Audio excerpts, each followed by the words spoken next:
Alors dans cette vidéo, je vais vous parler du brassage interchromosomique.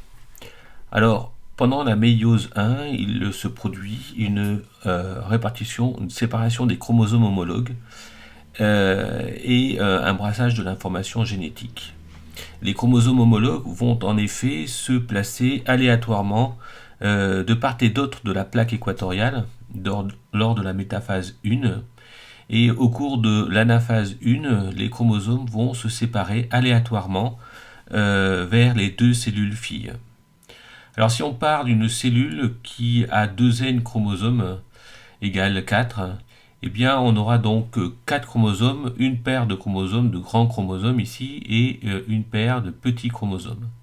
Et on va considérer 2 gènes, un gène D et un gène E, chacun ayant 2 allèles différents. Donc on aura l'allèle grand D et l'allèle petit d pour le gène D, et l'allèle petit e et l'allèle grand E pour le gène E.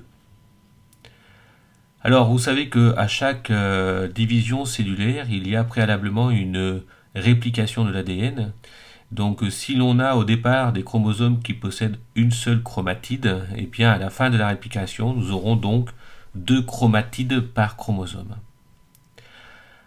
Alors au cours de la première division de la méiose, pendant la métaphase 1, il y aura une répartition aléatoire des chromosomes de part et d'autre de la plaque équatoriale.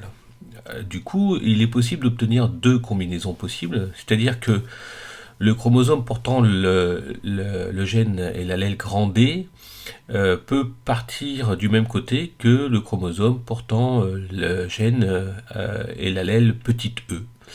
Ou inversement, le chromosome portant l'allèle grand D peut partir du même côté que le chromosome portant l'allèle grand E. Ici, il y a bien un brassage interchromosomique, c'est-à-dire que pendant la métaphase 1, il y aura une migration aléatoire des chromosomes de part et d'autre de la plaque équatoriale. Donc 2 cas de figure.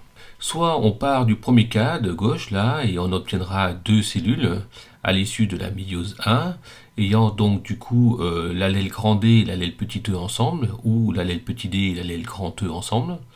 Ou on partira du cas de figure de droite, et on aura une cellule ayant l'allèle grand D et l'allèle grand E dans la même cellule, ou une cellule ayant l'allèle petit d et l'allèle petit e dans la même cellule.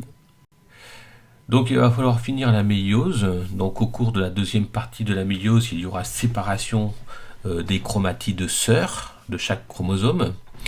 Alors du coup, on va bien obtenir 4 cellules qui vont être haploïdes, et on obtiendra donc des combinaisons différentes selon si on est dans le cas de figure de gauche ou dans le cas de figure de droite.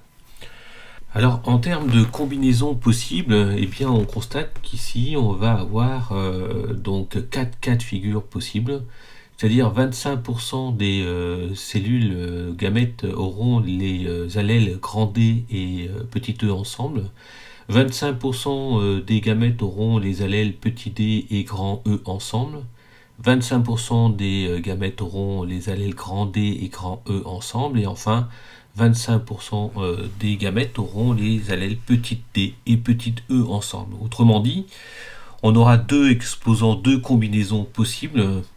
Si on extrapole ça à l'échelle d'une cellule humaine, où on a donc 23 paires de chromosomes, on aurait 2 exposants, 23 combinaisons possibles, soit 8,4 millions de possibilités de cellules sexuelles différentes.